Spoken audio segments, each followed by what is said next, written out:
Bon, en disant n'oublie pas les halachot comme ça. Oh, mais moi j'oublie tout. La vérité, j'ai une mémoire. Non, même le mot mémoire est difficile à évoquer. Ouais, J'ai rien du tout en fait.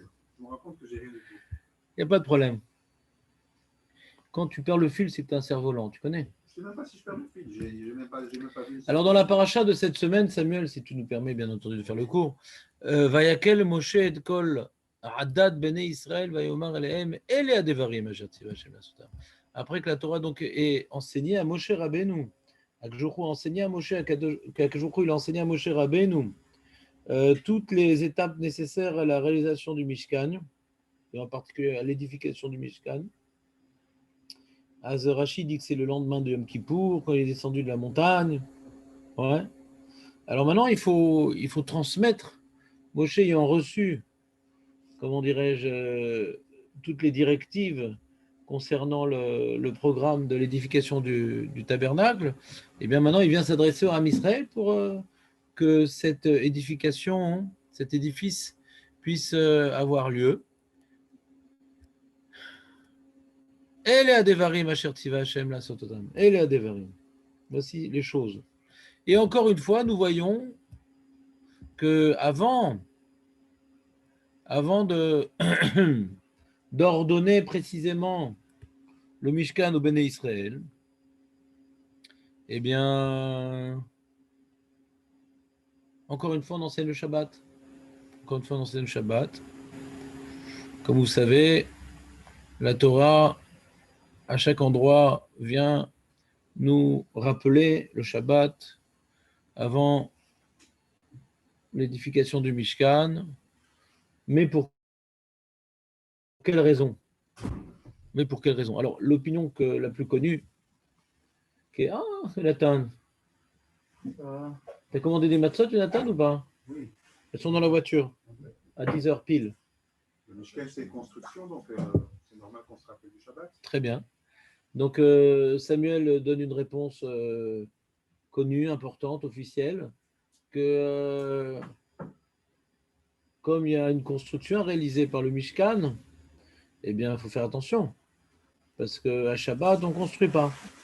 On aurait pu croire que pour une telle réalisation, en l'honneur d'Akadosh Baruch Hu, on puisse, malgré tout, construire le Mishkan. Kamashmala, non. Shabbat, lo nitrit, mipne binyat Mishkan. On ne repousse pas Shabbat pour construire le Beth Amikdash. Il y a une shéla sur ça. Alors, les corbanotes sont oui réalisés, les corbanotes à Shabbat. On fait oui des corbanotes à Shabbat. C'est quoi la différence entre les corbanotes et le Mishkan?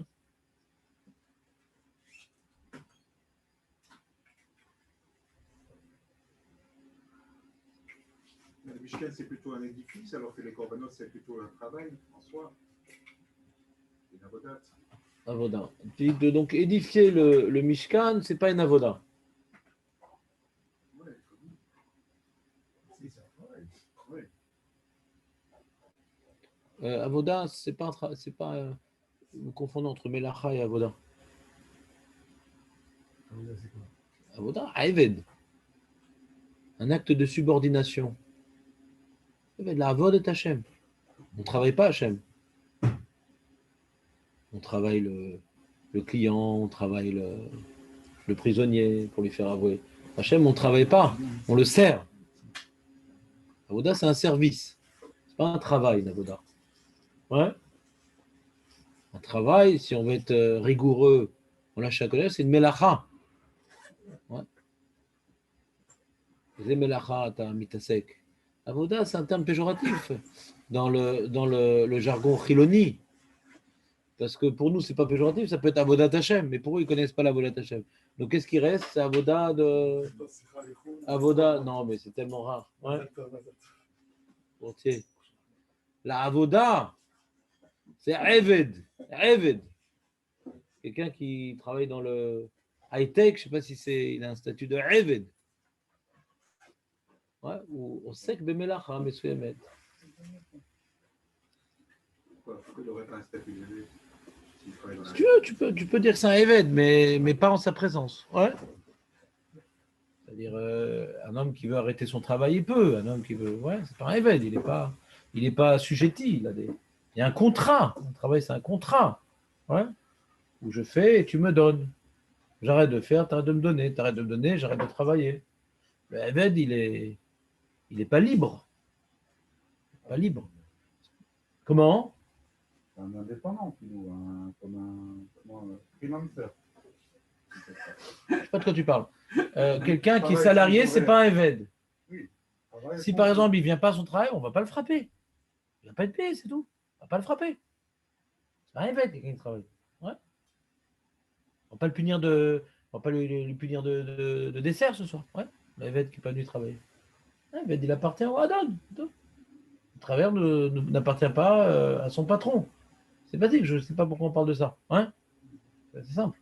Donc c'est vrai qu'en ivrite, Chiloni, il y en a qui disent Eza avoda, t'as osé. C'est le nachon, c'est le avoda. Tasuka, melacha. Ouais. Quand on parle dans la Torah de avoda, ouais, c'est ou bien t'es évêque par rapport à Adon, ou bien c'est une avoda d'Hachem.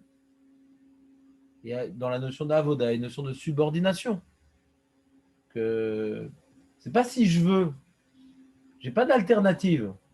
Je suis obligé, quoi. Donc les corbanotes, c'est une obligation. D'accord? Les corbanotes, c'est une obligation. Et par les corbanotes, on exprime notre subordination, notre assujettissement, notre allégeance. Le corban, c'est pas pour obtenir d'Hachem des cadeaux, des brachot. Ça, c'est la version Père Noël du Mishkan. D'accord? La avoda, c'est on doit avant tout reconnaître que Jourkou, ouais, il donne la vie, que Jourkou, il donne la parnassa, que Jourkou, il est maître de la nature, il est maître des constellations, des phénomènes de l'apparition du jour, la tombée de la nuit. C'est pas des choses naturelles, c'est Hachem qui s'en occupe. Mariva Ravim, Tsera Meorot, toutes ces choses-là. C'est pour ça que le Tamid Shel Shachar, le Korban qui est apporté le matin, il y a Tamid Shel Shachar et Tamid Shel Ben Arbaïm. Ouais. Tamid Shel Shachar, c'est au moment où se lève le jour, au lieu d'être en admiration vers le lever du soleil, jusqu'à lui donner une réalité presque vivante au soleil, tellement comme les peuples de l'Antiquité avaient l'habitude, ouais, d'attribuer au soleil une certaine divinité, à un tel point que en latin, hein, je crois que soleil, c'est Dieu, ça vient de soleil, je ne me rappelle plus. Une fois j'avais vu ça, ou en grec, je ne me rappelle plus. Le terme Dieu, ça veut dire, je crois aussi soleil. Hein. Et oui, parce que diurne, ouais. Diurne, c'est la journée, ouais. Diurne. Diurne, Dieu, c'est le soleil, ouais. C'est pas Louis XIV qui a inventé ça. Donc, Chez les Égyptiens, c'était rare le soleil, non? mais Raméod, et bon, on va pas faire de la mythologie ouais, grecque maintenant. C'est sympa, mais on n'a pas que ça à faire. Et donc, surtout qu'on est sorti d'Égypte, et ce qu'on va essayer de discuter un petit peu aujourd'hui de ça aujourd'hui, qu'on est sorti d'Égypte. Mais revenons à notre sujet. Donc, la avoda, ouais, puisque je suis oved, j'exprime ma subordination en faisant un korban, ouais. Alors, ça ne s'oppose pas à Shabbat. Parce que c'est quoi Shabbat? Quel est le message essentiel que nous devons incarner quand nous célébrons le Shabbat? Non, non, pas très mettre. Hein? Quoi, ils ont sorti, cette année, ils ont sorti des bonnes Matzah Ashira ou pas? Non, parce qu'on a besoin de Matzah Ashira cette année. Ah oui. Pour Seudah Shlichit, comment on va faire? Moi, je mange jamais ça, mais là, on va être embêté cette année. J'espère que les Herchérim, la Méadrine, ils vont sortir des Matzah Ashira cette année. Pour Rav Marpoud, au Bet Yosef. Bah, comment tu vas faire Maisonnote? Pas bien. Comment? Pas bien. Pourquoi c'est pas bien? Bon. Je comprends pas la question. Faire Maisonnote, c'est impossible, j'ai pas compris la question. Tu manges des gâteaux, quoi. C'est tu peux manger des gâteaux. Non. Tu peux pas. Le matzah Ashira, tu peux. Le problème, c'est que toutes les matzah Ashira qu'on a, elles sont rabbanoutes.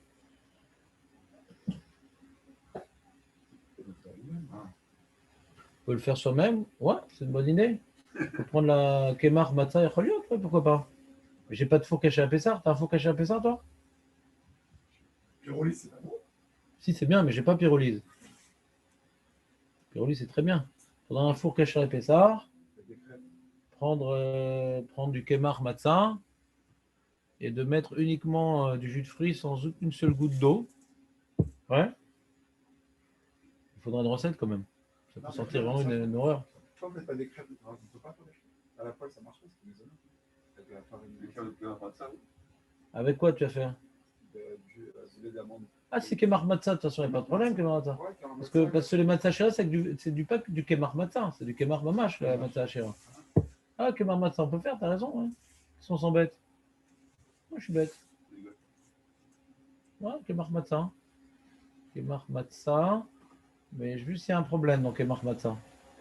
Parce qu'on ne mange pas de matzot RF Pessar. C'est pour le goût ou pas? Ou c'est pour le. Il y a juste un problème. Ça s'appelle matzah, ça, sur C'est un idole dans les poskim. Est-ce que matzah mais vous chelet, c'est moutar RF Pessar? Il y a un idole. Est-ce que matzah mais vous chelet? Matzah shira c'est moutar, az lamalo matzah. Il y en a qui disent pourquoi matzah shira c'est moutar RF Pessar? Parce qu'on ne peut pas être quitte de la matzah avec ça. D'accord? Je ne sais pas de quoi tu parles. Il a donné le terme de dire ce matin. Il a dit la matzah. Une seconde. Ne rajoute pas des propos d'autres rabbinim pendant le shiur, ouais, donc j'ai pas fini le développement. Non, on va pas faire un forum, ouais. Donc, même si c'est un rav qui est beaucoup plus important que moi, peu importe. Juste pour que les propos soient cohérents, on va garder une ligne directrice. Donc, qu'est-ce que j'étais en train de dire? Donc, parce qu'en général, le rav, hein, Christian? Moi, j'en mange pas de toute manière. Ashkenaz, c'est assourd pour Ashkenaz. Ils sont pensés comme Rashi que c'est Hametz Noksha pour Matzah Ashira. Pour Ashkenaz, c'est assourd. Matzah Ashira, c'est assourd. Ouais. Donc, c'est pas une halakha qui concerne les Ashkenazim. Ouais. On pourrait faire des sauts d'achlichi sans faire aussi, c'est quand même. Alors, essayez de rester 2 minutes tranquille pour essayer d'écouter un développement sans interruption. Ce serait sympathique. On continue. Donc, le problème de Matzah Mevouchelet, c'est ce que c'est comme Matzah. Dans les Rishonim, c'est écrit que Matzah Shira, hein, ouais, et Rev Pessar, ouais, c'est une solution. Pourquoi Bémet? Je suis interrompu au niveau de la paracha. Qu'est-ce que je te dis? C'est à cause de Dan qui mangeait du Hametz. On reprendra ça après. Je vais juste dire ma petite parole sur la paracha. Après, on reprend la Matzah Ashira et Matzah Mevouchelet, les Neder. On va juste dire la petite parole sur la paracha. Donc, on a dit la paracha Vayakel, Moshe réunit tout leur âme Israël pour leur enseigner enfin l'édification du Mishkan. Mais avant cela, il leur dit Shechet Yamim Taase Melacha, Uveyam Hashevi'i, Yelachem Kodesh, Shabbat Shabbaton Lashem, Kol Ase Vo Melacha, Yumat, Lo Tevaru Esh Bechol Moshvotecha Beyam HaShabbat. Ne venez pas allumer du feu dans vos foyers le jour du Shabbat. Et après, on enchaîne. Et après, on enchaîne sur le Mishkan. Après, on enchaîne sur le Mishkan. On enchaîne sur le Mishkan. Ouais, Vayomer, Moshe, El Kol Hadad, Ben Israël, les morts. Zé Adavar. Ah, on ne voit pas, au fait. Zé Adavar. Asher Tziva Hashem, le mort. Kechu Meitechem Teruma Hashem. Etc., etc. Donc, c'est ce qui a commencé à Parashat Trouma, qui était l'ordre divin adressé à Moshe, ouais, dans tous les détails, avec l'interruption, bien entendu, de Parashat Kitissa, la fin de Parashat Kitissa, qui a dû malheureusement rapporter la faute du veau d'or, avec la punition et avec le changement de position divin, les louchot ont été cassés, réécrites, etc. Après, on reprend, donc, Vayakel Pekoudé, le Mishkan, mais non plus par rapport à l'ordre divin adressé à Israël, mais l'ordre divin transmis à Israël par Moshe. Ça, c'est notre paracha. Et avant qu'il leur enseigne cela, il leur rappelle, Keila, il ramène tout le monde Et kol adat ben Israël. Shishet yamim ta'aseh melacha u'yom hashevi'i yeh lachem kodesh. Shabbat Shabbaton Lachem. C'est un Shabbat pour Dieu, en l'honneur de Dieu. Shabbat, c'est en l'honneur de Dieu. En quoi ce Shabbat, c'est en l'honneur de Dieu? Vous avez tous envie de dire Zecher le Maaseh Bereshit. Vous avez tous envie de dire que le Shabbat, c'est Zecher le Maaseh Bereshit, c'est-à-dire que c'est un jour durant lequel nous devons commémorer le fait que Hachem a réalisé la Genèse. Et en quoi maintenant, par notre respect du Shabbat, on commémore cela? Shabbat, Shabbaton, Lachem. À un tel point que si on ne le commémore pas comme il se doit, eh bien, Yumat, on est condamné à mort. C'est une des fautes les plus graves. Le Shabbat, c'est une des fautes les plus graves. Tellement grave le Shabbat que ce que les Chachamim nous apprennent ici, de ce rappel juste avant le Mishkan, que même le Mishkan, qui est la maison de Dieu, on ne peut pas la réaliser à Shabbat. On doit tout arrêter à Shabbat. Même cette maison-là, on ne peut pas la construire Shabbat. Pourquoi c'est tellement important Shabbat?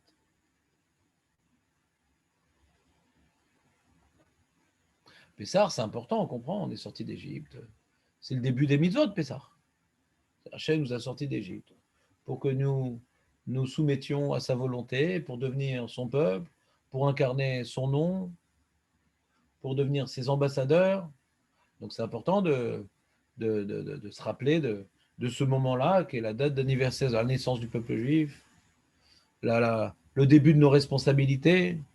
Donc c'est très dynamique comme fait, c'est vital pour l'identité juive. Maintenant, Maaseh Bereshit, l'identité juive, bon, c'est le monde entier a été créé, pas que le Ham Israël. Ouais. Le monde entier a été créé, pas que le Ham Israël. Pourquoi c'est tellement important le Maaseh Bereshit, c'est-à-dire si déjà tu fais Pessah, c'est-à-dire tu reconnais qu'Hachem quelque part, il n'y a pas d'autre Dieu, quoi. Les miracles qu'a fait Hachem en Égypte sont suffisamment, comment dirais-je, puissants pour qu'on n'ait plus aucun doute sur le fait que seul le Créateur du monde a pu, réaliser tant de miracles, nous sortir de la puissance qu'était l'Égypte, invaincue et de laquelle personne ne pouvait s'échapper, quoi. Seul le maître du monde qui a pu défier les divinités égyptiennes, alors impressionnant, c'est un lieu de Avodah Zarah, un lieu de sorcellerie, de force spéciale. Ouais. Donc c'est pas par hasard, beaucoup de mes farchim m'expliquent que c'est pas par hasard qu'Hachem a voulu que la galoute se passe en Égypte, pour que lorsque nous allons sortir d'Égypte, l'unicité divine va être prouvée. Seul le créateur du monde, l'unique, a pu s'opposer à toutes les forces de la nature, à toutes les forces de la Avodah Zarah qui étaient concentrées en Égypte.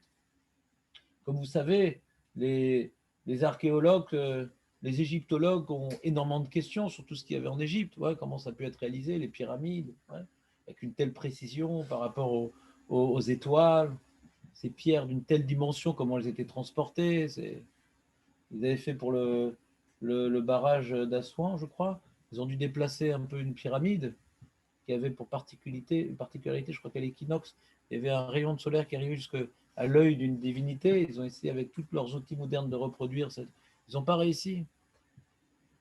Donc, comment eux, ils ont réussi, nous, on n'arrive pas. On a l'habitude de croire que l'Antiquité, c'était des primitifs, et que nous, on a tous les moyens du bord. Et nous, on n'a pas la sorcellerie. Nous, on n'a pas la sorcellerie. Donc, si Hachem, il est venu dans ce pays de sorciers, de Khartoumim, ce pays d'Avodah Zarah, eh bien, quand tu viens célébrer Pessah, c'est bon, tu as tout célébré. Tu as célébré qu'Hachem, il est aussi créateur du monde. D'ailleurs, le Ramban, il dit que pourquoi dans le Kiddush, on dit Zecher l'Etziat Mitzrayim, le Ramban, il dit parce que la sortie d'Égypte est un témoignage. C'est ce qu'on a vu, nous, la création du monde, on ne l'a pas vu. Hein. Et lorsqu'on a vu ce qui s'est passé lorsqu'on est sorti d'Égypte, c'est pour nous une preuve qu'Hachem, il est Maaseh Bereshit, ou Asa et Maaseh Bereshit. Ça, le Ramban, il explique. Al-Pipchat, c'est pas évident, mais comme ça, le Ramban, il explique que l'un entraîne l'autre. C'est-à-dire, puisqu'Hachem, il est créateur du monde, il a pu nous sortir d'Égypte. Et lorsqu'on est sorti d'Égypte, on a pu témoigner qu'il est Bémet, créateur du monde. Pourquoi c'est tellement important Shabbat? Celui qui fait de Malacha à Pessah, il n'est pas Chav Mita. Il a ouvert un lave, quoi. Pas Chav Mita. Il fait de Malacha à Pessah. Shabbat, oui. Et Mita et Skila, la plus grande des condamnations. Et Karet. Pourquoi c'est tellement important Shabbat? Même le Mishkan, on ne peut pas le faire. C'est incroyable.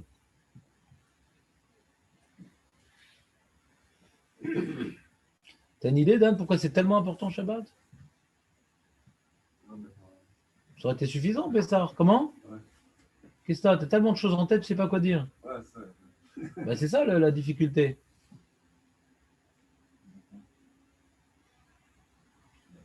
C'est une preuve d'Emouna, le Shabbat en plus. Et Mouna dans quoi? Que Hachem il perpétue sans cette création. Ah, perpétue de sa création. Et tu dis avec Pessar, on n'aurait pas pu voir ça. C'est ça, c'est Il a tout arrêté avec les 10 plays. Il a tout. Je t'en rappelle. Non, peut-être Pessar, ça va prouver l'unicité, la puissance d'Hachem, le maître du monde, mais ça ne veut pas dire que forcément il est toujours attaché à sa création. On célèbre. Au contraire, Pessar, il est attaché à sa création, justement. Parce que tu l'as vu intervenir. Oui, on a vu intervenir, mais aujourd'hui, on a. Le fameux dieu horloger des philosophes, il a créé le monde, il s'est cassé. Ouais.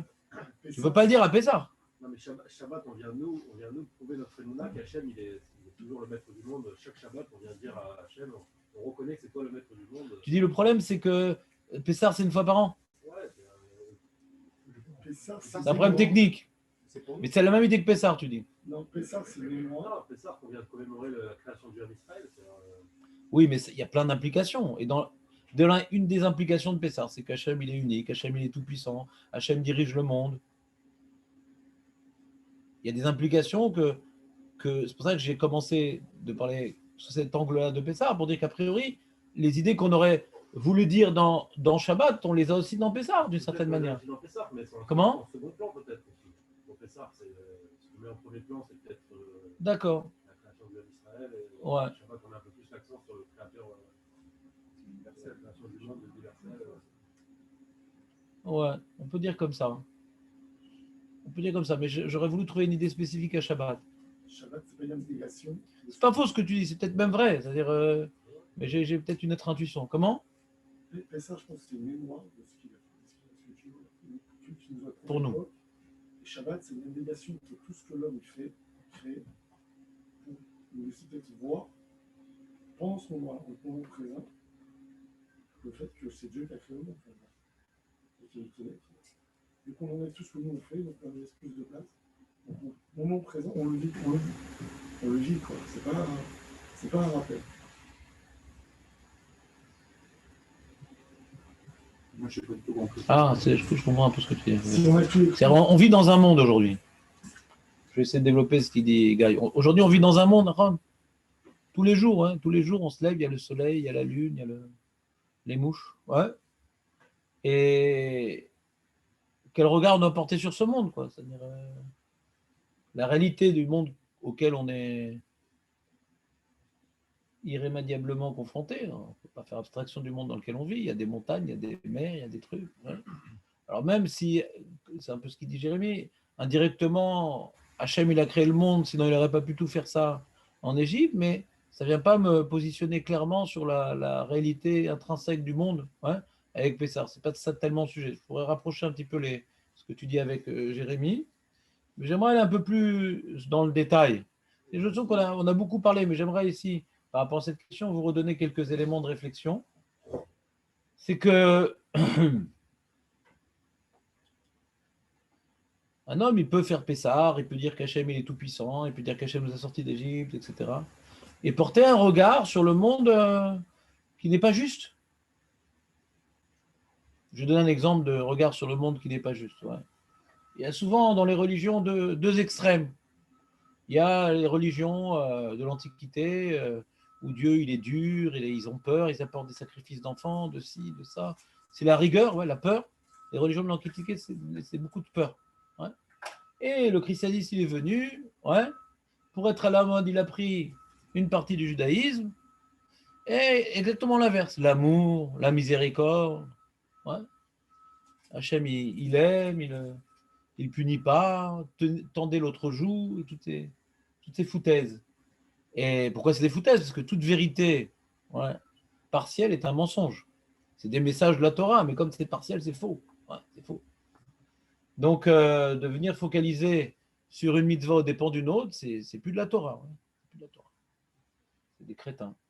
Et donc, globalement, hein, dans la Torah, il y a les deux notions. Quoi. Il y a les deux notions.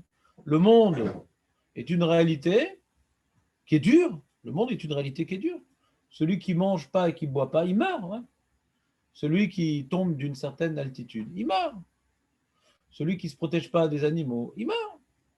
Celui qui ne s'habille pas correctement, il attrape froid, il meurt. C'est-à-dire, la vie est dure. Ouais. C'est vrai que. Pourquoi les Vodazar, ils voyaient que Dieu était dur, leur Dieu, au pluriel? Parce que le monde était dur. Quoi. Le monde est dur. Donc, pourquoi Dieu il serait gentil? Le monde est dur.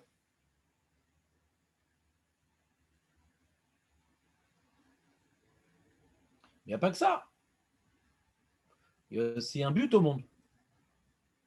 Si on est là pour profiter de ce monde, si on est là uniquement pour profiter de ce monde, pour travailler et manger, alors le monde est complètement pourri.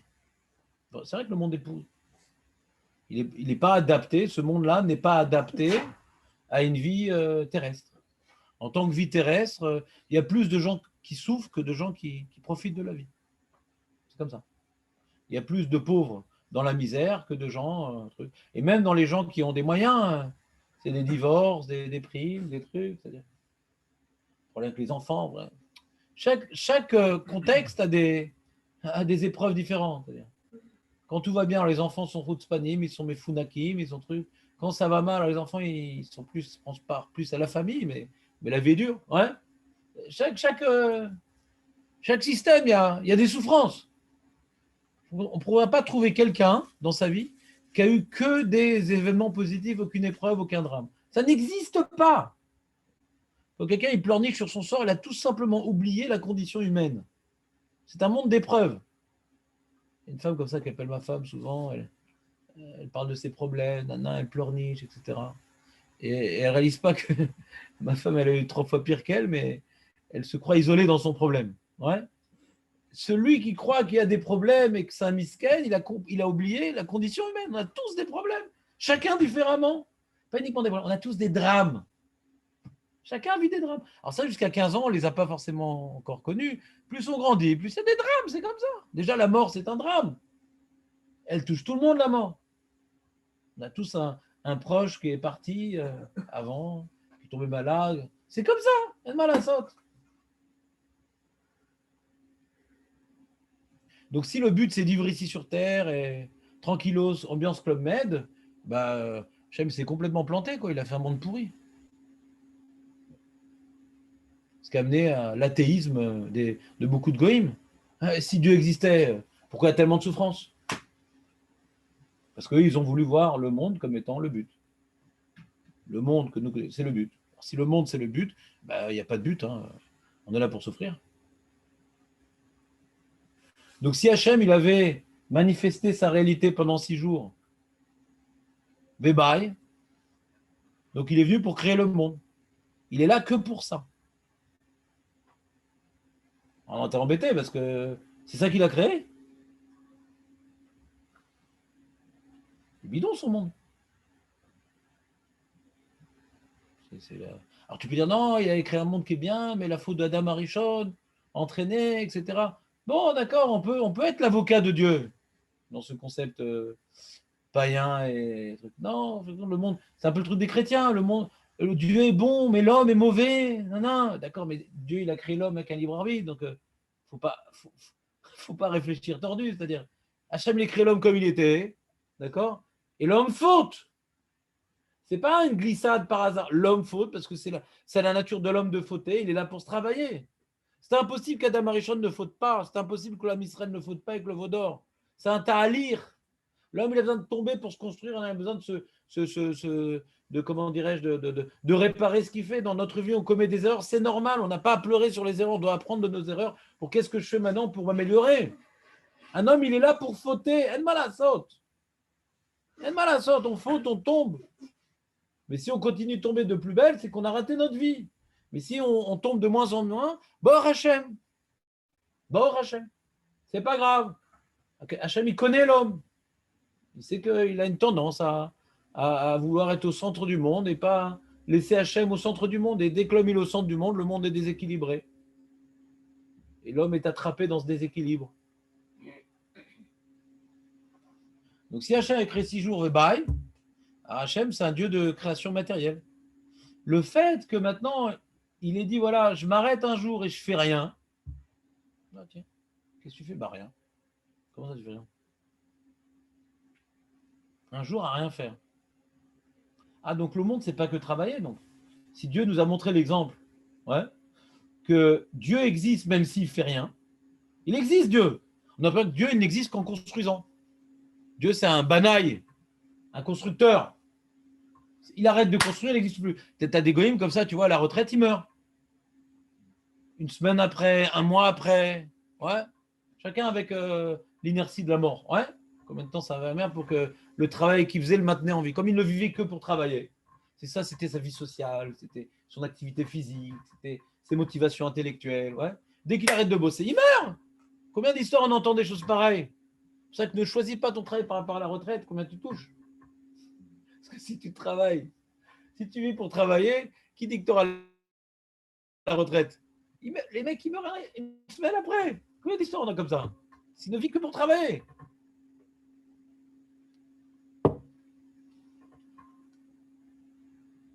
Il y a des gens, hein, ouais, ils savent qu'après le travail, c'est la vie. Quand est-ce que Hachem, il était, comment dirais-je, dans toute sa splendeur, quand il arrêtait de créer? Vainafash, il est revenu à sa réalité. La réalité divine, la plus incommensurable que Hachem ait dévoilée, c'est Shabbat. Avant, il était limité parce qu'il était en train de construire ça. Il était quelque part partiellement. C'était une partie de lui qui s'occupait de ça, une partie de lui qui s'occupait de ça. Shabbat, Vainafash. Et c'est la complétation il vient maintenant contempler l'ensemble de sa création. Il est face à toute sa création. Il vient réunir toute sa création. Toute sa création revient vers lui. Le jour où il était vraiment dans sa véritable dimension, c'est un Shabbat. Donc, quoi que c'est après le travail, après la création, que véritablement l'existence commence. Il y a quelque chose après la création. Pas uniquement quelque chose. Le but, il est après la création. Toute la notion de Olam Haba, toute la notion de spiritualité, elle est dans Shabbat. Pessah, voilà, il y a un peuple parmi tant d'autres, ouais. Ils croient en Dieu. Ils croient en Dieu, parce que Dieu les a sortis. Ils ont un boulot à faire sur terre. Qui dit qu'il y a Olam Haba? Qui dit que le but, c'est la spiritualité? Chacun a sa religion. On a cette religion-là. Qui dit qu'ils peuvent être au niveau d'Akadosh Baruch Hu? Un peu ça, on ne sait rien, c'est ça des Avadim. Il y avait les Avadim de parents, on est venu à Avadim d'Hachem. Shabbat, on dit maintenant, tu dois faire Shabbat parce qu'Hachem il s'est reposé. Repose-toi parce qu'Hachem s'est reposé. C'est la seule mitzvah où on demande à un juif de copier Dieu. Un goy, attention, s'il se repose, et Rav Mita, il n'est pas apte. C'est quoi ce déguisement là? Tu te reposes? Toi, tu es là pour bosser. Toi, tu es lié au lamazé. Ton boulot, c'est de t'occuper de la matérialité. Pourquoi? Qu'est-ce que j'ai fait? Ah, qu'est-ce que tu as fait? Tu as fait Adam Arishon, tu as planté en tant qu'Adam Arishon, après tu as planté en tant que Noah. Ouais. Après, maintenant, on a donné la Torah à Sinaï, tu n'as pas voulu. Tu as prouvé que tu ne veux pas de spiritualité. Voilà, saute. Tu as prouvé. Dieu, vous exagérez parce que bon, ça c'était à l'époque, mais aujourd'hui, qui dit? Quoi, aujourd'hui, qui dit? J'ai une preuve que les goïms, ils ne veulent pas de la spiritualité. Et c'est quoi ma preuve?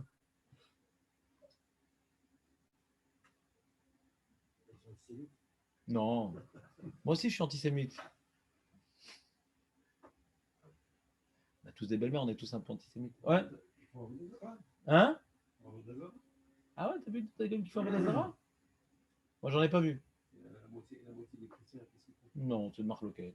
Ah, c'est marrant. Ça s'appelle. Ils n'ont Oui, pas voulu le Rav Depos qui dit que c'est pas Avodazara.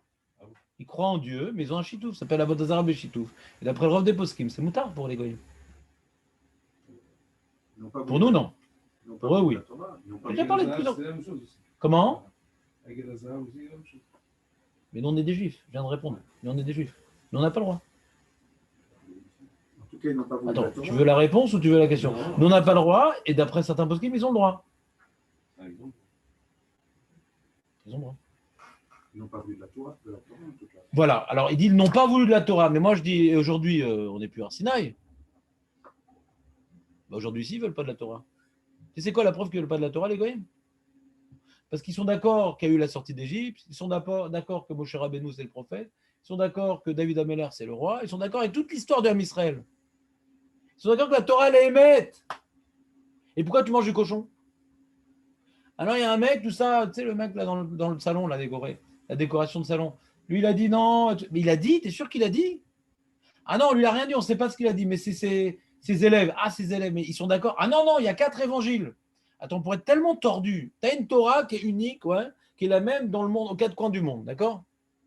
Il y a maintenant un mec qui est venu, d'accord, un mamzer qui est venu, ouais, et c'est même pas lui qui a parlé.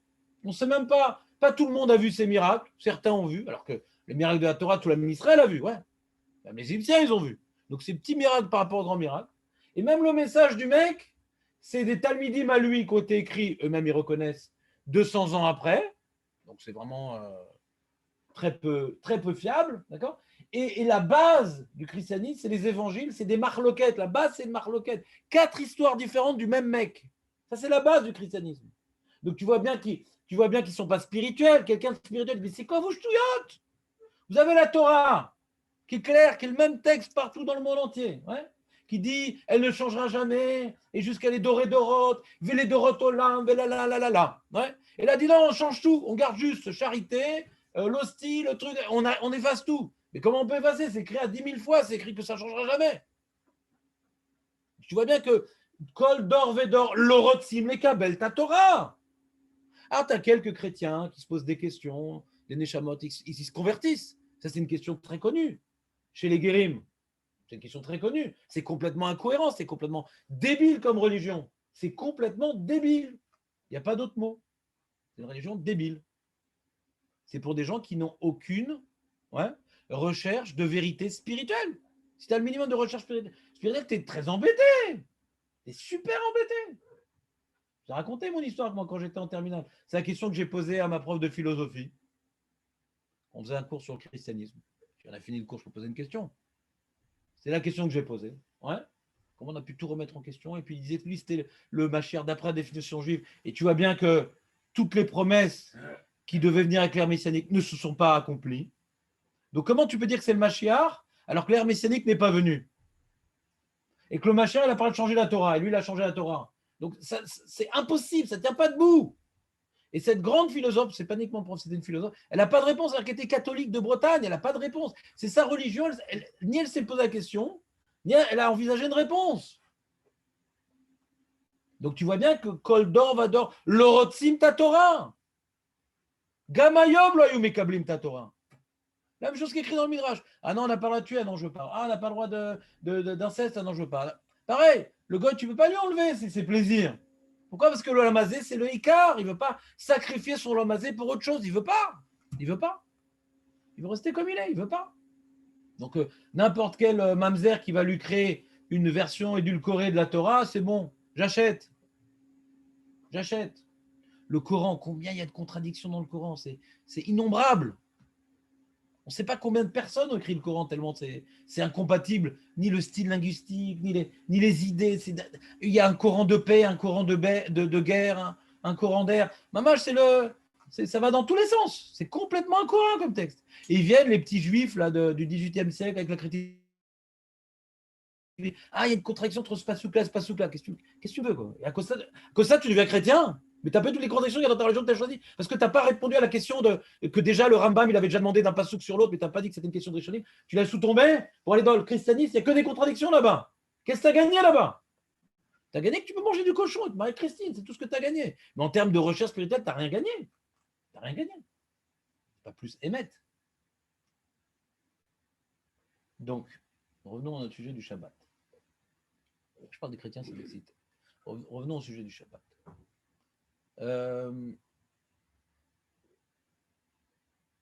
Seul un juif peut faire Shabbat. Il y avait une histoire comme ça. Il y avait une fille et tout, elle a fait tchouva, elle est devenue super religieuse, s'est mariée, tête couverte, et tous les Shabbats, elle craquait, elle fumait une cigarette. Elle ne pouvait pas se retenir. Elle n'arrive pas. Et puis après, il s'est avéré, après je ne sais pas combien de temps, moi je ne me rappelle jamais des détails des histoires, qu'en réalité, sa mère n'avait pas fait une bonne conversion, donc elle n'était pas juive. Un juif, ouais. Il ne vit pas que pour le lamazé. Il sait que le lamazé, c'est un outil qu'il ne faut pas négliger, qu'il ne faut pas abîmer, qu'il faut exploiter, qu'il faut respecter. Le corps, il faut le respecter, le lamazé aussi, il faut le respecter. Ni détruire le corps, ni détruire le monde, pas de problème. C'est des créations d'Hachem qui sont faites pour être utilisées, pour être exploitées, pour nous élever. C'est des tremplins qu'il ne faut pas abîmer. Mais ça racole, ce n'est pas le but. C'est pas le but. La réalité divine est partielle dans le travail, la réalité de l'homme est partielle dans le travail. Quand un homme il travaille, il vient exploiter une partie de son être, mais il ne peut pas épanouir son être dans le travail. C'est une partie de son être. Quand est-ce qu'un homme peut véritablement être dans ce qu'on appelle la shlemut, Shabbat, Shalom. La shlemut, c'est le Shabbat. C'est là où maintenant, Kol malartecha asuya, tu n'as plus de projet dans la tête, tu n'as plus de travail, ouais, et tu apprends à vivre avec quoi? Avec toi-même. Baïnafa, je te reviens à toi-même. C'est très dur, Shabbat. Et les gens qui s'ennuient sont tellement investis dans leur vie professionnelle qu'ils se retrouvent complètement désemparés, désœuvrés, Shabbat. Ils n'ont pas appris à développer une certaine shlemut, une certaine joie de vivre sans forcément faire. On n'est pas obligé de faire des choses. On peut se réjouir d'être en vie, se réjouir d'avoir une famille, se réjouir de pouvoir faire des mitzvot. Pas obligé de faire pour faire du sport, faire du truc. C'est comme Hachem l'a contemplé son monde. Savoir contempler la beauté de ce monde. Ce monde, il est parfait. Baya, Kitov, il est parfait ce monde. Alors ça dépend. Si tu dis que le monde, il est fait pour être un monde de matérialité, il n'est pas du tout parfait. En termes de matérialité, il y a des inégalités, il y a la mort, il y a la maladie. Mais si c'est un outil pour évoluer là-bas, il est parfait ce monde. Alors Shabbat, c'est le meilleur moment, parce que c'est un monde de spiritualité où il n'y a pas de matérialité, où on peut prendre conscience que ce monde, il est parfait dans sa dimension qui n'est pas matérielle, justement. Parce que Shabbat n'est pas matériel. Puisque Shabbat, on n'a pas un vécu matériel, on peut voir la perfection du monde. Parce que la perfection du monde n'est pas dans le matériel. Vous comprenez un peu ce que je veux dire ou pas? Oui. Il faut se dégager, il faut se libérer de notre réalité partielle dans le monde matériel pour commencer à goûter à la perfection du monde. Ce que je suis en train de vivre Shabbat, de rien faire, mais de contempler mes réalisations que j'ai eues dans la semaine, de s'arrêter pour réfléchir, de rester pour... C'est un jour de réflexion Shabbat, je ne sais pas si vous réalisez. Quand on s'arrête, on réfléchit naturellement. À l'époque, la semaine, ça pouvait arriver. Il y a une époque où la semaine, quand on s'arrêtait, on pouvait réfléchir. Vous vous rappelez de cette époque-là? On était dans le bus, puis on, comme ça, dire « Ah, il faut que j'appelle ma mère. Ah, truc, j'ai une mitzvah à faire. Hein. » Un petit moment d'arrêt, tu commences à remettre de l'ordre. Aujourd'hui, on ne peut plus. On peut plus. À cause du cercueil là, en plastique, qu'on vient caresser. Il y avait, tu te rappelles le truc d'Alibaba, il fallait caresser pour... là où tu caresses, ces trucs. Ah, un truc. Donc Baruch Hashem, grâce à la tfila, On peut réfléchir, il faut que j'appelle un tel, il faut ci, il faut ça. Mais là, maintenant, ils prient, même dans l'Amja, ils ont des petits SMS, des petits trucs, etc. Parce que des fois, c'est un peu long la là. Il faut aussi avoir des petits messages virtuels, sinon ça serait difficile quand même. Quoi. Pendant un quart d'heure, être déconnecté de l'objet. C'est que ça sourd de prier dans ce téléphone. C'est vrai que ça sourd. Ouais, ça sourd dans ce téléphone. Il faut toujours avoir un petit sidour sur soi. Ou bien en mode avion. Mais il y a une épreuve. Ah, j'ai oublié de mettre en mode avion. C'est pour ça qu'il faut plutôt avoir la discipline de ne pas prier dans l'objet. Surtout que c'est un objet tamé. On ne rentre pas le sidour au WC. On rentre. Ah, ça, c'est un sidour. L'application n'est pas ouverte. Ah, d'accord, c'est là. Il n'y a pas de problème. Joli petit route. Peu convaincant.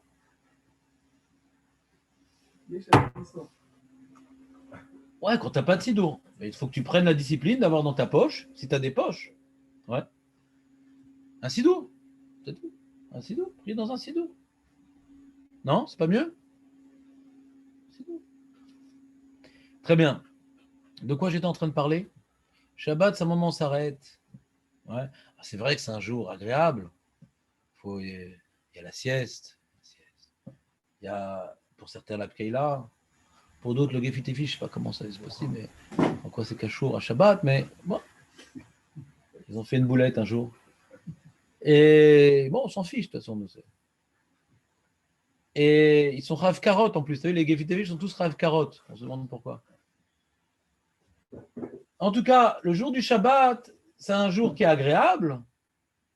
Pour pas que le corps il vienne nous perturber. Parce que quand on a faim, quand on est fatigué, le corps il nous empêche de véritablement, vainafash, de s'élever au-dessus de ces réalités séculières. Vous comprenez ou pas ce que je veux dire? Quand quelqu'un est fatigué, quand il a faim, alors c'est difficile pour lui de se spiritualiser. C'est difficile.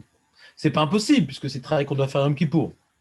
Mais c'est difficile. C'est difficile. Alors, on veut nous mettre en condition de je suis bien, Shabbat, je suis bien, je manque de rien. Ouais. Et donc, je peux observer la vie d'un œil plus positif. C'est vrai que la vie, elle est dure, parce que c'est un monde d'épreuves, c'est un monde de défis. Mais le but, il est magnifique, le but. Ces épreuves nous rapprochent d'Hachem, nous amènent au Olam Haba. On peut déjà jouir un petit peu du Olam Haba à Shabbat. C'est quoi Olam Haba? On ne fait rien, on vient juste observer nos acquisitions, c'est Shabbat. Shabbat, mais en Olam Haba. Toute la notion du Olam Haba, toute la notion de la spiritualité, elle n'est pas dans Pessah. Pessah, d'accord, Hachem est puissant, il nous a pris pour peuple. Non, on est serviteurs d'Hachem. Et cette notion que le but, c'est l'Olam Haba et qu'il faut avoir une vie spirituelle. On ne voit pas ça à Pessah. On voit pas ça à Pessah. Le monde, il est bon. Hachem a créé une création qui était parfaite. On voit qu'à Pessah, la création est parfaite. Hachem, il est venu frapper les méchants pour sortir son peuple. On voit qu'Hachem, il est bon, il a fait un monde qui était bon, et que tout le but du monde, c'est d'arriver au bien et d'arriver au shalom. Toutes ces notions-là, on ne les a pas dans les autres fêtes. On ne les a pas. Donc tu comprends, Jérémy, c'est une notion quand même différente. C'est pas juste on focalise sur la notion de la puissance divine. C'est pas ça qu'on voit à Shabbat, c'est le shalom. Ouais. C'est un moment de détente. Pessah, tu as raison, c'est Yat Razaka, une notion de puissance. Et cette Yat Razaka, hein, ouais, on la ressent bien à Pessah. On sent bien la puissance divine. C'est une fête de comment dirais-je, comment on dit en français, de contrainte. Il y a beaucoup de contraintes à Pessah, de subordination à Pessah. C'est la date où on est devenu le peuple d'Hachem subordonné à lui. Il y a une subordination au niveau des habitudes alimentaires. Ouais. C'est difficile, Pessah. Il y a un rôle, il y a un chiboud à Pessah qu'on essaie de rendre joyeux. On se réjouit, c'est Chag à mitzvot. On se réjouit des mitzvot, des devoirs. Mais avant tout, c'est on rentre dans les devoirs. C'est comme la bar mitzvah. Le petit enfant, là, qui est devenu un homme, il rentre dans les devoirs, il rentre dans un hall. Alors, on lui fait une fête, on lui achète un costume, une petite gourmette, hein, pour qu'il y ait une association positive entre les devoirs, ouais, pour donner une association positive avec les devoirs. Que les devoirs, ce n'est pas synonyme de punition, de sacrifice, de châtiment. Non, c'est ça qui va t'élever. C'est ça qui va te donner la satisfaction. C'est ça qui va te réjouir dans la vie, d'être satisfait d'accomplir tes devoirs. Donc, c'est ça toute la fête de la bar mitzvah. Mais ça méach d'être un évêque d'Hachem.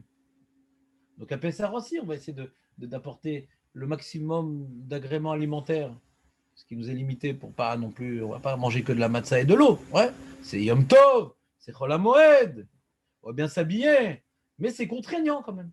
Tout le travail que ça prend pour faire Pessah. Hein, tu dis le mot de Pessah à une femme, ouais. Elle est rentrée vite, elle va vite rentrer chez elle pour faire le ménage, ouais. Peut-être c'est les femmes de l'époque, je sais pas. Ma femme, elle est encore comme ça. Hier, je suis rentré à la maison, elle était en panique totale. Je n'avais pas commencé Pessah à cause du mariage, ouais. Bon, j'ai retroussé les manches, ouais. Matinée consacrée à la femme, c'est bon, elle était plus détendue. On a fait 2 armoires, elle était contente, ouais. Voilà, c'est comme ça. T'as pas le même vécu à Soukot, t'as pas le même vécu à. C'est vrai que tu vas faire une souka, tu vas acheter un bon mini, mais bon, c'est pas comme le stress. Il y a carrette à Pessah, il n'y a pas carrette à Soukot, il n'y a pas carrette à Shavuot. Ouais, t'as carrette, ça dure à mettre, c'est carrette. Ah, ah. Puis c'était. Bon, de toute façon, toutes les fêtes, elles sont. Il y a une partie contraignante dans les fêtes, qu'on le veuille ou non, de toute façon. Il y a une partie de Havdout dans les fêtes, qu'on le veuille ou non. Parce que n'oubliez pas que les fêtes, normalement, c'est au Beth Amikdash. C'est-à-dire, il faut quand même abandonner sa maison et aller au Beth Amikdash, quoi. Des fois, tu as une semaine de route, quoi. Donc, c'est pas non plus comme nous, on fait Shavuot et Sukkot Saint-Patoche. Ouais. C'est aussi un témoignage de subordination à notre Seigneur dans sa maison. Ouais. On doit là-bas se rendre là-bas et rendre allégeance à notre Seigneur. Toutes les fêtes, c'est comme ça. Et Pessah, c'est encore plus dur. Il y a un point encore plus contraignant à Pessah. Shabbat, non, on est chez nous. Ouais, on ne sort pas de notre cadre de vie. Et on est en train de jouir de la vie et du but de la vie. Il y a un but dans la vie qui est spirituel. D'accord ? On est bien, on est avec Hachem, on est dans le spirituel. Quelqu'un qui n'est pas bien Shabbat, c'est un thermomètre, voir combien il est spirituel, combien il est matériel. Quelqu'un qui regarde l'heure de Shabbat pour sortir, pour travailler, pour si. Il n'est pas encore arrivé dans ce vaïnafash, de revenir à lui-même. Il est encore limité à autre chose que lui-même. Il est attaché à quelque chose qui n'est pas lui et qui l'empêche de devenir vraiment lui. Vous comprenez ce que je veux dire ou pas ? Sans l'étude, c'est quoi C'est très difficile sans l'étude. Voilà, ça, c'est pas regarder. Il n'y a pas des mois, je ne sais pas comment dire. Pas des Shaolin, là. Comme du recul, déjà, c'est beaucoup. Oui, non, je ne dis pas, non. C'est difficile en tant que. Regarde, il y a un double tranchant dans le limoud. Des fois, pour certains, le limoud, c'est une fuite. Il y a traduire une mara, faire un sioum. Des fois, ça peut être une fuite. Quelqu'un, il a des problèmes dans la vie, il a des sous-gottes à traiter dans sa vie, ouais. Il va pas être avec la famille, il va pas être avec les enfants pour aller vite au Beth Midrash étudier. Ouais. C'est important d'étudier Shabbat. Par exemple, celui qui étudie toute la semaine, écrit dans l'Yerushalmi, Shabbat, il va plus dormir, plus manger. Il faut que ce soit un jour différent. Celui qui n'étudie pas la semaine, alors Shabbat, c'est un jour de limoud. C'est un jour différent, Shabbat. D'accord ? Ah, j'ai jamais eu l'occasion de faire du flipper la semaine, je veux faire du flipper Shabbat. Non, un jour différent, dans des choses positives, qui est de se réjouir du Shabbat au niveau ou corporel ou spirituel, mais c'est une réjouissance qui est liée au Shabbat. D'accord ? Maintenant, le seul fait d'être bien sans rien faire, c'est déjà quelque chose. D'après toi, c'est qu'Elou, il y aura. Tu ne peux pas comprendre Shabbat sans l'Imout Torah, donc celui qui n'a pas étudié, il n'a pas fait Shabbat. Ça, c'est une grande nafkamina, ce que tu dis. Quelqu'un n'a pas étudié Shabbat, il n'a pas fait Shabbat. Non, quelqu'un qui est bien Shabbat. Non, Beyom Shabbat, il est bien, sans travailler, sans son téléphone, il est bien Shabbat. Ça prouve quelque chose qu'il existe sans agir. Ce que tu dis, je dis ça. Que le Limud Torah, ouais, l'onitna, Yamim Tovim et Shabbatot, et là, l'ilmod Torah, Nachon, il a fait méod. Ce Limud Torah, c'est quelqu'un, il n'arrive pas à rester étudié, il a besoin de tout de suite sortir, il voit l'heure. Pour lui, c'est un rôle, le Limud Torah. Ça prouve son manque d'épanouissement spirituel. Quand c'est dur, on va dire, ah non, je ne fais pas plus qu'une heure. Pourquoi tu ne fais pas plus qu'une heure, Makara Lecha. Ah, t'as un problème de concentration. Kara, t'as raté la guédli. Il y a des mecs qui disent, ils ont toujours deux tiroutsim. Ouais. Non, moi j'ai un problème de concentration et tout, Ritaline, nanana. Ch'touyot. Tiroutsim. Là, mon fils qui vient de se marier, il n'y a pas un plus grand problème de concentration que lui. Donc il y a eu des grands problèmes dans les moods. Mais là, il s'est pris en main. Maintenant, il est au collège, il étudie. Il a fait nuit blanche à Pourim pour faire son sioum. Et comment il peut faire? Il est moufrane, il a un problème de concentration. Il est un gros problème. Dyslexique et dysgraphique, tout. Comment il peut étudier? Si tu veux, tu peux. Si on te propose 10 000 $ maintenant pour rester aujourd'hui 8 heures, tu vas pas le faire. Il faut donner une réalité matérielle pour que la Torah puisse avoir une place dans ta vie. Donc il n'y a aucun tirout, tout le monde peut étudier la Torah. Tout le monde. C'est pas facile. Des fois, ça ne nous intéresse pas tellement. Ouais. Pas toujours tout le monde. Moi, j'essaie de vous rendre le cours un peu intéressant, d'actualité, le cours, etc. Mais si on fait des gmarottes comme on faisait à l'époque à la DAF, c'est pas toujours passionnant. Des fois, ça casse la tête. C'est un peu d'ora qu'on essaie de trouver des petits routines. Bon, faut être. Moi, je suis pas un télo, Rav, hein, moi, je suis pas un télo. D'accord, ça là, t'es pas un télo, mais c'est une mitzvah. Un juif se délègue, quel que soit son domaine, il doit apprendre à se délecter de toutes les mitzvot. L'intello, il kiffe la Gemara, mais il kiffe pas trop Simchat Torah. Tu dois apprendre aussi à adoucir ton âme pour danser comme un enfant à Simchat Torah. C'est difficile. Moi, j'ai du mal, Simchat Torah. C'est pas mon truc. J'ai toujours un petit bouquin. Il faut apprendre à se délecter des mitzvot, de toutes les mitzvot. Comme ça, on devient spirituel. Comment on sait si on est spirituel? On apprend à faire les mitzvot. Toutes les mitzvot, on ne fait pas un choix. Si Hachem nous a ordonné, c'est que c'est bon pour nous. Et c'est comme ça qu'on va s'épanouir spirituellement. Et qu'on arrivera à une shlemut, à avoir toutes les mahalotes spirituelles, dans toutes les mitzvot. Si je me concentre dans l'intello et pas dans ça, alors je ne suis pas shalem. Je me suis trouvé un petit plan perso dans la Torah, mais ce n'est pas la Torah. Donc il faut s'annuler à toutes les mitzvot et apprendre léat à s'épanouir. Ne vous inquiétez pas, on va mourir vieux. On a le temps devant nous. Ça mettra des années. S'épanouir dans toutes les mitzvot. Dans le Shalom Baï, dans le Chinut Begadim, dans la Torah, dans le Shabbat, dans Yom Kippour. Attendre avec impatience Yom Kippour. Moi, Bémet, aujourd'hui, j'attends avec impatience Yom Kippour. Tellement je me sens nettoyé par Yom Kippour, tellement je sens... Quelle dynamique ça nous donne, c'est extraordinaire, hein, Dan? C'est pas magnifique Yom Kippour? Mais le Tchabéav, je l'attends. J'attends le Beth Amikdash. Mais je sens que j'ai besoin, je ne pleure pas assez sur le Beth Amikdash pendant l'année. Ça m'apporte cette indifférence à l'absence de la présence divine. Et pour moi, douloureuse, à Tchabéav, je sens rempli d'un... J'ai moins mauvaise conscience. Ça m'aide à remplir mon âme de relation avec la Shrina, un peu plus, qui est absente. Toute la Torah, toutes les mitzvot. Ah non, c'est Rasras, c'est Rasras, c'est Rasras. Ah non, c'est Rasras. Il n'y a rien de Rasras, c'est de la Torah. Être bien dans les mitzvot, c'est Shabbat, être bien, je suis bien. Ni tu travailles, je suis bien avec ce que j'ai. Les mitzvot Torah, ça t'aide. Bah où ça t'aide? Des fois oui, des fois non. Ouais.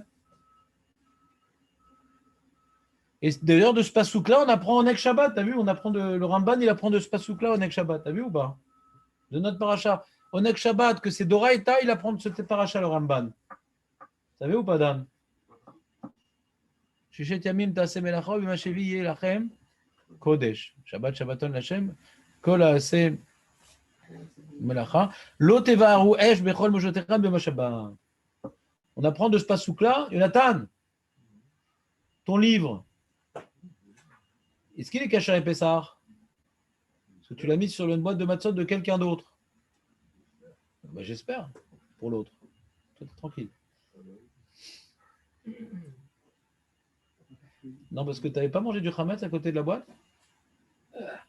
Ouais. Peut-être, c'est à toi la boîte, Samuel? Tu peux la prendre et vont enlever les miettes qui sont à côté. Là, on a un grand problème, là. Ah bon? Ouais, un très grand problème. Hein? Non, c'est pas grave. C'est des erreurs qui arrivent à tout le monde. Maintenant, voir comment on les répare. Non, c'est bon, il va la changer avec Samuel. Tu veux changer de boîte, Samuel? Non, il n'y a pas de miettes. Bon, de toute façon, ouais, il n'y a pas de miettes, de toute façon. Il n'y a rien du tout. C'est Batel Béchichim, tu dis. Donc, vas-y, mets ton paquet, on va l'ouvrir, ouais. On va pas mettre un peu de cramel dedans. N'oubliez pas, quand je vais vous donner les paquets de matzot, rangez-les bien quand même. Ouais? Il faut les mettre à un endroit où les enfants n'ont pas accès. Si vraiment ils ont envie de vos matzot, achetez-leur des frisbees, des trucs. Ouais. Elle commence à flipper quand même, Samuel. Là, regarde. Il réalise. Non, parce que la particularité des matzot, c'est que c'est pas du chametz. Donc, il faut essayer que jusqu'à Pessah, elle garde cette particularité quand même. Mais en Hachem, de quoi j'étais en train de parler? De Oneg Shabbat. Alors, comment on apprend Oneg Shabbat de là, Dan? On l'a déjà dit, Dan. Comment tu oublies des choses que j'oublie aussi? Je pensais être le seul. Moi, à l'époque, je voulais devenir Rav pour avoir des talmidim, comme ça, tout ce que j'oublie, j'ai des talmidim qui se rappellent pour moi. Des petites disquettes, des disques durs d'oreille. Tu te rappelles pas l'histoire? Très joli Ramban. Parce que la question qu'on a sur cette paracha, c'est l'Oteva'aru Esh Bechol Mojotechem. Il n'y a aucune des melachot de Shabbat qui sont écrites dans toute la Torah. Ouais. On apprend du Mishkan. Pourquoi celle-là on en parle? Attends. Pourquoi avant la réponse? Vous avez compris la question? Construire, cuire, chasser, tout ça. On apprend tout ce qu'on avait besoin pour faire le Mishkan. Alors, hop, copier, coller. Donc on réfléchit, pour faire le Mishkan, il y a du bois, il y a du fer, il y a du truc, il y a des pots, ouais. Il y a des plantes pour faire des couleurs, il y a de la laine.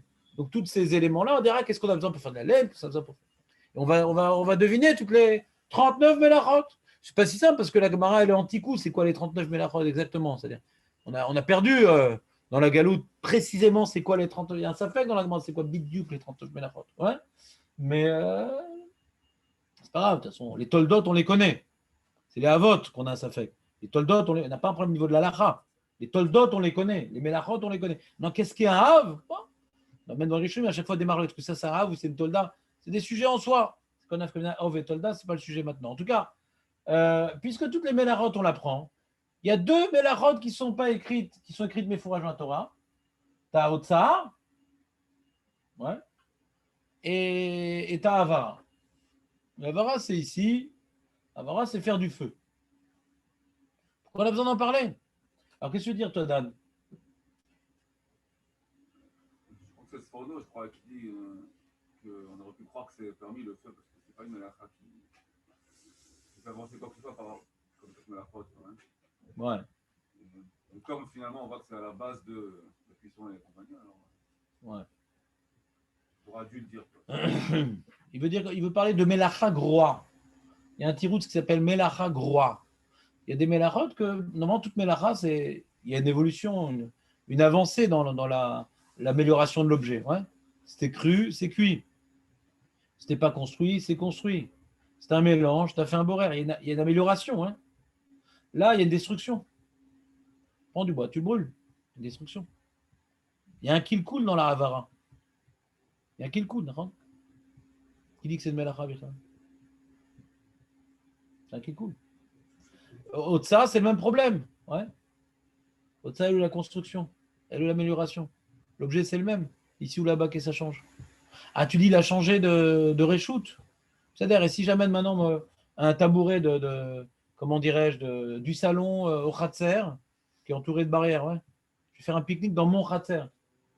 Et mettre tout ce que j'amène dans le Khatser, c'est beaucoup mieux qu'à la maison. J'ai pas fait de ménara, Naran. Ah, parce que je sors du reshoot, ça change quelque chose? C'est aussi quelque chose qui est une melacha groa. On voit pas tellement l'évolution dans la transformation de l'objet, comprenez? Autant dans Havara que de Otsa. C'est une réponse qui a été donnée par certains commentateurs. Mais le Ramban, il ne répond pas comme ça ici. Déjà, les deux melachot ne sont pas écrites ensemble, donc sinon on aurait peut-être mis ensemble les deux choses, ouais, pour qu'on comprenne le point commun. Non, le Ramban, il dit une autre explication. Il dit qu'on aurait pu croire que c'est permis, ouais, d'être ma'avir le hesh. Comme à Yom Tov. Pourquoi? Parce que la manière qu'à Yom Tov, il y a une mitzvah de Vesamarta Bechagecha. Et donc, la Torah, elle a permis de prendre du feu pour faire un autre feu pour cuire, pour se chauffer, pour chauffer de l'eau, etc. Pour toutes les choses qui sont pour les besoins de la réjouissance. D'accord? Alors, Shabbat, car Oneg Shabbat, puisque Oneg Shabbat, c'est de Raïta, on aurait pu croire qu'on peut être ma'avir du feu. Non, Shabbat, c'est différent. Même que Oneg, c'est d'Oraïta, comme l'enjeu du Shabbat, c'est l'interruption. Yom Tov, non. L'enjeu du Yom Tov, c'est maintenant de se réjouir d'être le peuple de Dieu. Et pour se réjouir, on t'interdit de faire les travaux du champ. Mais c'est pas d'arrêter de travailler. Tu n'arrêtes pas de travailler, Yom Tov. Il y a des travaux permis, des travaux interdits, ouais. Mais Melechet Avoda, ça saut. Melechet Avoda, il y a écrit dans Yom Tov. Sors de ton champ, sors de ta besogne. Tu t'en vas, Benjamin? Ça se voit pas. Parce que ne pars pas sans les matzot. Parce que toutes les matzot que je reprends des braques, mais vorar. Ça, je pourrais pas besoin d'acheter des matzot machines. Donc, si vous avez des copains qui ne sont pas venus, il faudrait que. Si t'es pas dans la liste, t'as pas de matzot. C'est pas que je t'aime pas. C'est que on envoie un message sur WhatsApp et ceux qui ont donné une réponse, j'ai commandé. Non, mais c'est bon, moi je prends Nathalie et Julien et lui il s'occupe du reste. Razak, Ah, c'est moi qui l'ai dit. battez-vous. On va faire comme Shlomo Ameler. Qu'est-ce qu'on fait de la boîte de Julien? Par contre, j'ai vu que c'est Rachel, hein, t'as que le chrono. Non, non. À côté du conducteur, c'est Rachi. C'est un ag à Rachi chez lui. Donc, c'est qui sont sur le siège, les trois. Il y a marqué le nom, avec des fautes d'orthographe. On reprend notre sujet. Qu'est-ce que j'ai en train de dire? Le droit dit qu'il apprend il avait un postulat. On voit du postulat de la Torah, on voit du postulat. Pourquoi la Torah a besoin de me dire que Avara, c'est interdit? Comme c'est la Melacha avec laquelle on fait Bichoul, ouais, etc. Alors, puisque Oneg, c'est d'Oraïta, j'aurais pu croire que c'est permis. Kamash Malan, Shabbat, la célébration de Shabbat, c'est par l'interruption. La célébration de Yom Tov, non, c'est d'aller au Beth Amikdash, ouais, de manger là-bas à Yerushalayim, les korbanot, etc., etc. Donc, on a ici un enjeu à Yom Tov. On ne peut pas tout interdire, le déplacement, la cuisson. C'est une démonstration par l'absurde que Ouais. Shabbat, c'est. Ouais. Le Shabbat, c'est de Raïta. Voilà. Ramban. Si ce n'était pas de la Torah, on n'aurait rien appris de. Il dit pourquoi on parle d'Avara? Et quand tu regardes dans le Mishnah, Resh Mem Tet, qui parle donc de là-bas de Oneg Shabbat, le premier Siman dans Chelek Gimel, là-bas il dit Oneg Shabbat, il y en a qui disent que c'est Doraita, et en bas il dit Ramban à la Torah. C'est ça le mécor que Oneg Shabbat c'est Doraita. Il y en a qui disent que c'est que des Rabbanan. Le Rambam il dit que c'est des Rabbanan Oneg Shabbat. Mais c'est un des Rabbanan Chachou, c'est Midivrei Kabbalah. Voilà. Midivrei Kabbalah. Donc c'est un des Rabbanan Chachouv. C'est des psukim dans les Nivim sur Shabbat. Vous connaissez, change-moi les psukim du Oneg Shabbat, dans Yeshaya. Dans les psukim, ouais, dans Yeshaya. Donc, voilà. Et justement, la notion du Oneg, pourquoi elle est écrite ici? C'est par rapport au développement que je suis en train d'essayer de vous expliquer. Que pourquoi on doit être mis à Aneg à Shabbat, sentir que j'ai besoin de rien, pour pouvoir jouir, ouais, de la vie. La vie, elle est belle. La vie, elle est dure. Non, la vie, elle est belle. À Shabbat, la vie, elle est belle. Il faut ressentir un petit peu, sentir être bien, j'ai pas faim, je suis pas fatigué. Parce que dans ce contexte spirituel où il n'y a pas de matérialité, c'est ce contexte, c'est Mehen Olam Haba. Il faut sentir l'Olam Haba à Shabbat. Olam Haba, lo chaser kloum. Olam Haba, ni on a faim, ni on a soif, ni on est fatigué. Donc il faut être dans un contexte d'Olam Haba à Shabbat. Ça reste corporel. Bien sûr, on neutralise, non. Il y a une différence entre Oneg et Shabbat, Dan. Je suis désolé de te l'apprendre. La simcha, c'est je dois réjouir le corps. Donc aujourd'hui, qu'il n'y a plus de korbanot, en simcha et la beyain. On doit réjouir. Il n'y a pas un devoir de boire du vin Shabbat. Ceux qui veulent prendre. À Yom Tov, il y a un problème. Tu ne prends pas de vin. Il faut vraiment que tu sois allergique, sinon tu dois prendre du vin Shabbat à Yom Tov. C'est mitzvah. Mitzvah. Il faut réjouir le corps. Il y en a de simcha. Oneg, ce n'est pas une réjouissance. Il faut que le corps manque de rien. Ne pas être soumis, ouais, aux caprices du corps. Être bien. Donc si maintenant en mangeant de manière, comment dirais-je, frugale, ça te suffit à Shabbat, mange frugal. Mais en même temps, non, tu as amené de la viande, tu as amené du vin, il faut faire une cérémonie, il faut faire un festin, Yom Tov. Shabbat, il n'y a pas d'alakha de festin à Shabbat. Tovli. Donc c'est comme Olam Haba, lo chaser li kloum. C'est pas que je dois réjouir le corps. Je dois donner au corps sa part pour qu'il me laisse tranquille. Donc c'est tout le problème des des débordements de Keila. Que c'est vrai qu'il y a des gens qui passent du Oneg au Onesh, essentiellement le dimanche. Ah, je suis ballotté. Faut manger Shabbat pour être bien. Faut pas poignarder le buffet. Et un petit kidouche après la synagogue, et puis après, j'ai un copain, il m'a invité pour un truc. T'arrives à la fin, c'est les frères montgolfières. Tu connais les frères montgolfières qui sortent de Shabbat? Tout ce que tu as maigri la semaine, tu reprends Shabbat. Avec l'inflation. Comment? Comment? Avec le bonus. Le bonus, bien sûr. L'arme-là. Toujours les guichets, l'arme-là. Donc, comprenez, donc Shabbat, c'est pas un jour de Yom Tov, on s'éclate. Il faut rigoler, il faut se réjouir, ouais. Se réjouir d'avoir été sorti d'Égypte, réjouir d'avoir reçu la Torah, réjouir de qu'elle s'occupe de nous à Sukkot, ouais, donc il faut faire mamash, un festin. Shabbat, je suis bien. Pas Simcha, Oneg. Je suis bien. Je manque de rien. Le Rashba, il dit quelqu'un qu'il n'a pas besoin de manger pour être bien. Il est comme ça. C'est le 7e jour Shabbat, ouais. Il veut être à 7. Alors, il pourrait jeûner à Shabbat. Il pourrait jeûner à Shabbat.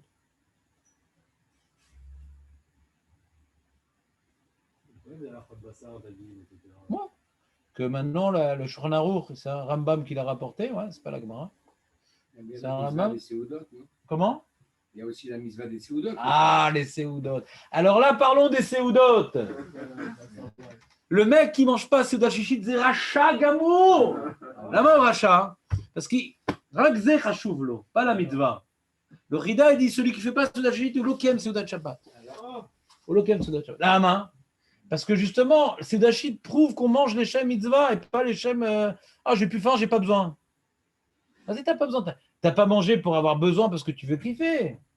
C'est que le moussag des Shlosha Seoudot, c'est Zecher le Maaseh Bereshit, les 3 Seoudot. Vous vous rappelez ou pas?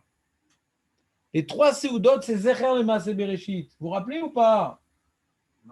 Ah non, je vous l'ai fait ça déjà. Oh là là, c'est un Maharal Mefourash. C'est bien quand même. Pourquoi je prépare des cours? C'est dommage. Tout ce que je voulais dire sur Pessah, je ne l'ai pas fait du coup. Alors, c'est quoi les 3 Seoudot? Le Maharal, il dit dans la Hachem, quand il a créé le monde, au niveau de la Parnassa, il a créé 3 niveaux différents. Il a créé le vital, le nécessaire, ouais, et le plus, le kef. D'accord? Alors, le vital, c'est le blé, les céréales, ce qui nous donne la vie. D'accord? La base alimentaire, sans ça, on meurt. Le nécessaire, ouais, c'est l'huile et le vin. L'huile et le vin, c'est. Aujourd'hui, on a perdu un petit peu l'utilisation du vin. Avant, c'était une boisson. Même que le Rambam, il ne faut pas boire pendant le repas, mais le vin, non, ça aide à la digestion. Ouais. Il y a beaucoup d'effets positifs dans le vin que nous négligeons. Bon, il faut dire, je ne suis pas sûr que le vin qu'on a aujourd'hui, c'est le même qu'à l'époque. Il n'est pas bon, notre vin. Il n'est pas bon. Avant, si tu ne dépenses pas 500 shekels, notre vin, je ne sais pas si c'est le vin qu'on parle de l'époque. Hein. Là, ce n'est pas du tout le même. On voit dans la Gemara le vin qu'ils avaient. Si tu ne mets pas de l'eau dedans, tu n'avais plus dedans. Plus dedans, elle fondait sur place. C'était du vin très très fort. C'était du vin très très fort. Tu es obligé, tous les nians de Meziga Takos, ouais. C'est un minag, parce qu'on ne pouvait pas boire le vin. Hein. On était, à Pessar, c'était pas Moseg le Kos, c'était pas quitte. Le Yain, t'es pas quitte parce que Zélo Kherout, c'est. Je l'ai bien fait. Bah. Yain Lomazoug, le Etse de Kherout. Il y a un nian de Kherout dans le Kos. Donc, c'est pas du tout le même vin. Il mettait dedans du miel, il mettait dedans du poivre. C'était une autre recette, carrément. Mais en tout cas, le vin, c'est quelque chose d'important. L'huile, c'est quelque chose d'important. Et il y a les fruits. Et il explique, il rapporte un midrash, le Maharal, Bereshit, Bara Elohim, le premier Bereshit de la Torah, ouais. Bereshit. Et là-bas, il y a marqué Besrout Reshit Hashem bara et haolam. Il y a Reshit, il y a marqué Reshit par rapport à la Chala. Reshit Arisutechem. Reshit par rapport à la Trouma du vin et de l'huile. Et il y a Reshit aussi pour les bikurim, les fruits. D'accord? Pourquoi par le mérite de ces mitzvot-là, Hachem il a créé le monde? Parce que dans ces mitzvot-là, comme maintenant tu fais le prélèvement sur le pain, tu reconnais que Hachem il apporte l'essentiel. Ça vient de lui. Quand tu fais le prélèvement sur l'huile et sur le vin, tu reconnais qu'Hachem il apporte pas uniquement l'essentiel, il te donne également des choses pour agrémenter le repas. Et quand tu apportes les bikurim, c'est même il l'a donné dans le monde. Le monde est tellement beau, tellement parfait, qu'il y a même des fruits que c'est juste pour le goût, quoi. Tu as toutes sortes de fruits qu'il y a, etc. On voit comment dirais-je, la beauté de la création dans les fruits. Les couleurs, les trucs. C'est magnifique les fruits. Tu vois les grenades, tu vois les figues, tu vois les dattes, les raisins. C'est magnifique les fruits. C'est pas chou, magnifique. Et par le mérite de ces 3 mitzvot-là, on prend conscience de la perfection de la création. Qu'Hachem, il a créé pas un monde uniquement pour pas qu'on crève, mais un monde qui est beau, où il y a tout, pour qu'on soit heureux. Ouais. Eh bien, s'il n'y avait pas ces mitzvot-là, il n'aurait pas créé le monde, parce qu'on n'aurait pas pu exprimer notre reconnaissance sur la perfection du monde. Vous comprenez ce que je veux dire ou pas? Grâce à ces 3 mitzvot-là, on prend conscience de ces 3 niveaux complémentaires, combien Hachem il a apporté au monde. Pas uniquement le vital. Vous comprenez ce que je veux dire ou pas? Ou pas trop? Guy? Ouais? Donc, il explique le Maral, c'est ça les Shosha Seudot. La première Seuda, on a besoin d'une Seuda pour ne pas crever. C'est le vital, la première Seuda.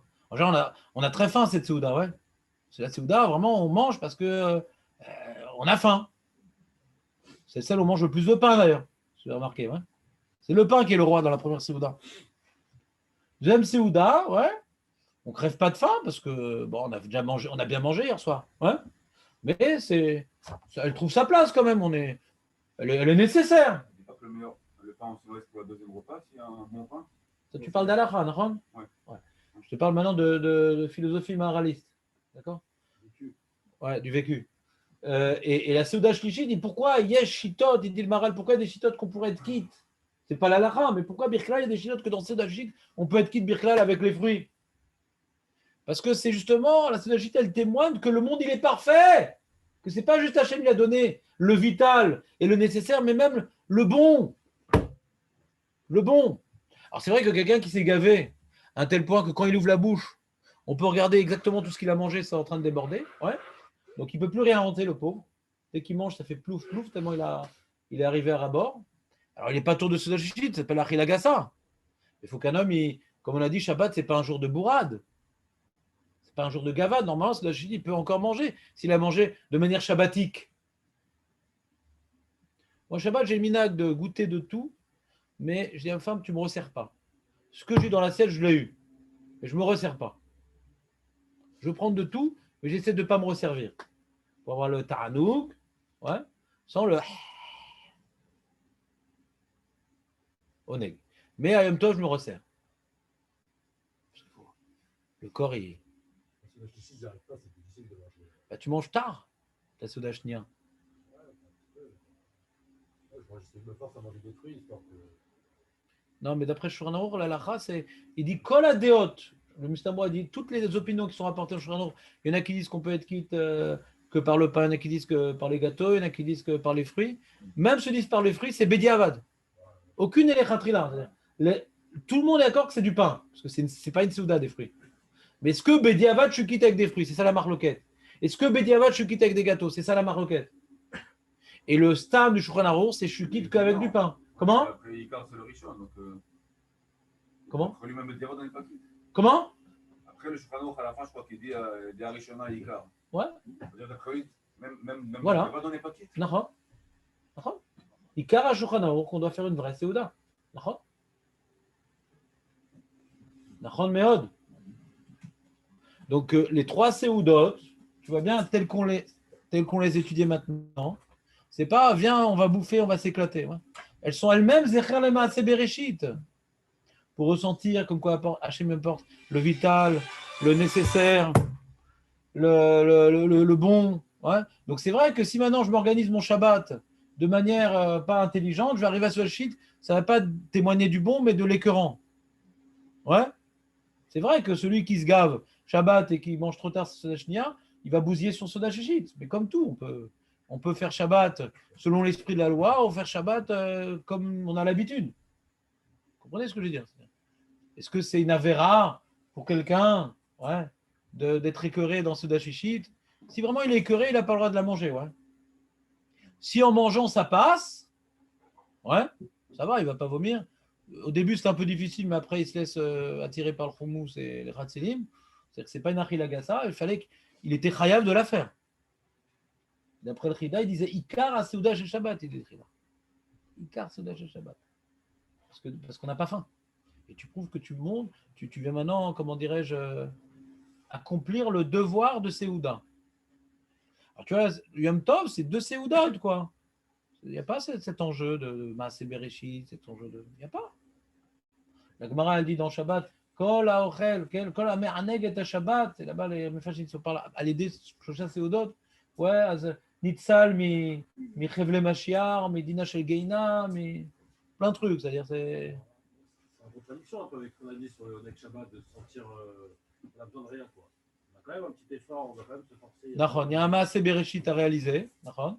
Et comme je t'ai dit, moi j'essaie de vivre mon Shabbat. Quand on étudie les Shabbats, on vit différemment Shabbat. Que je ne me resserre pas. Pour que je suis bien, et je suis pas mal après Shabbat. Je suis bien, ouais.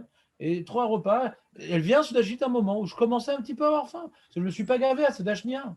Et je suis bien. Et s'il n'y avait pas Sudashit, il aurait manqué quelque chose. Des fois, quand tu réveilles l'assiette, tu as envie de grignoter un petit truc. Ben non, tu fais un Sudashit. Et ça tombe au bon moment.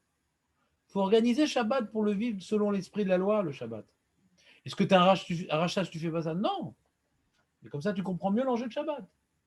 Pas, je me gave le vendredi soir et le truc. Et après, sous la chichite. C'est pas l'esprit de Shabbat. C'est pas ça l'esprit de Shabbat. C'est pas Simcha. C'est Oneg. Oneg, c'est le chasser. Oneg, c'est l'inverse de Inouï. Inouï, chasserli. À Yom Kippour, on entraîne un Inouï. Chasserli. Ouais. Ochel, chasserli shtia, chasserli nalaim. Ça, c'est le Inouï. Chasserli. Ani. Inouï, ani. Chasser. Shabbat, lo chasserli. Oneg. Ça commence par la même lettre. Lo chasserli. D'accord? Donc, résumons. On a expliqué aujourd'hui c'est quoi la différence entre Shabbat et Pessah, les fêtes. Les fêtes, c'est des célébrations. Hachem, on lui doit tout. On va dans sa maison, apporter un korban. Et on ne doit pas vivre cette montée à Yerushalayim comme étant une punition avec le fouet, les esclaves qu'on amène au fouet à Yerushalayim. Non, on doit là-bas se réjouir. On est content d'être les esclaves d'Akadosh. On est content d'être les esclaves d'Akadosh. Ochlim, Bassar, Korbanot. À l'époque du Beth Amikdash, la Simcha n'était pas avec la viande de Beth Yosef. Elle était avec Bassar, Korbanot uniquement. Parce que ça exprime notre subordination à Dieu. On a porté une partie sur le Mizbeach et l'autre partie, on mange pour nous. On se réjouit d'être des Avadim. C'est ça la Simcha. C'est pour ça que c'est uniquement Bassar Korbanot, par lequel on devait accomplir Vesa Marta Bechagecha. Chag, c'est Korban Chag. Chagiga. Vesa Marta Bechagecha. Chag, c'est Korban Chagiga. Et de nos jours, c'est le vin. Ouais. On doit se réjouir. C'est ce qui, maintenant qu'on n'a plus de Korbanot, le vin a un apport réjouissant. Une euphorie dans le vin. Ça permet de se réjouir.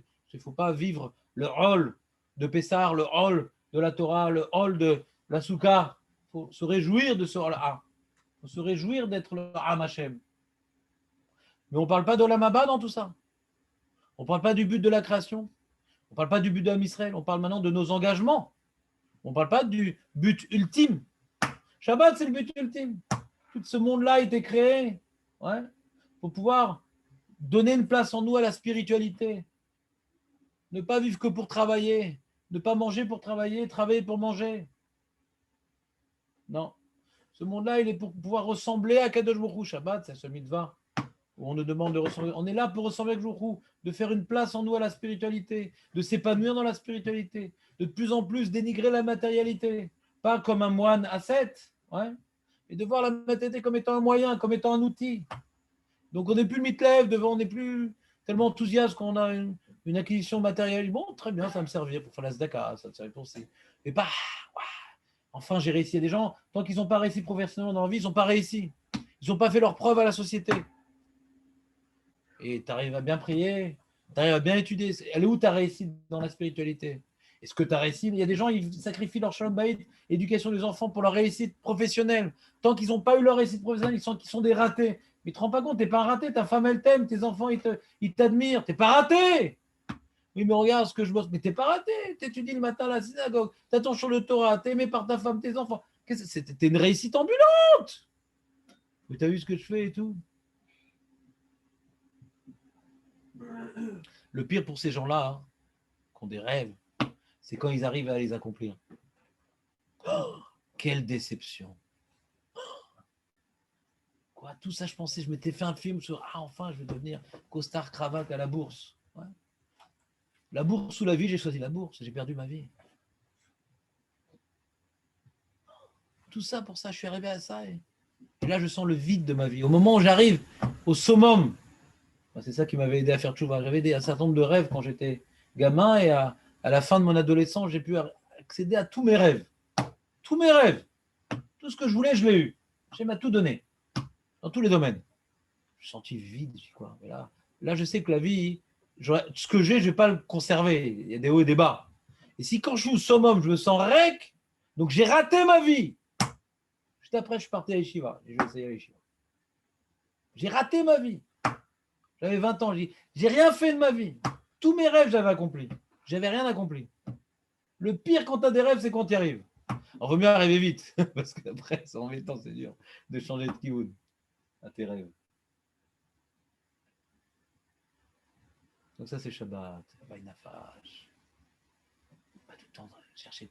Tuer du temps. Passer le temps. Oublier. Je suis bien avec moi-même.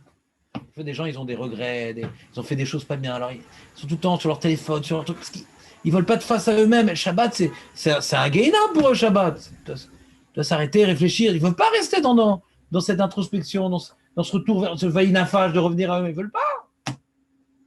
Shabbat, c'est un thermomètre. Combien je vis bien avec moi-même? Combien je suis satisfait d'eux? Alors, un gars, il ne peut pas savoir exactement satisfait. Mais nous qui avons le mode d'emploi, la Torah, les mitzvot, alors on a appris à savoir c'est quoi une vraie satisfaction et une fuite. Donc Shabbat, on peut vivre des choses qui sont pour nous des nouvelles directives pour la semaine à venir. Vous comprenez ou pas? Voilà, j'ai failli vous parler de Pessah. Rabbi Hanina, Rav. Je sais pas, ça fait longtemps qu'on n'était pas 10. On va pleurer peut-être. C'est émouvant. Hein? Non, pourquoi? C'est pas vrai, c'est pas vrai. Regarde, Shlomo, il est venu sans les matzot. Regarde, José, il est venu sans les matzot. Vous voulez une nouvelle commande de matzot ou pas? Je sais pas s'il y a besoin, je suis pas méchant quand même. J'ai l'air méchant comme ça de loin. Mais je me travaille après chaque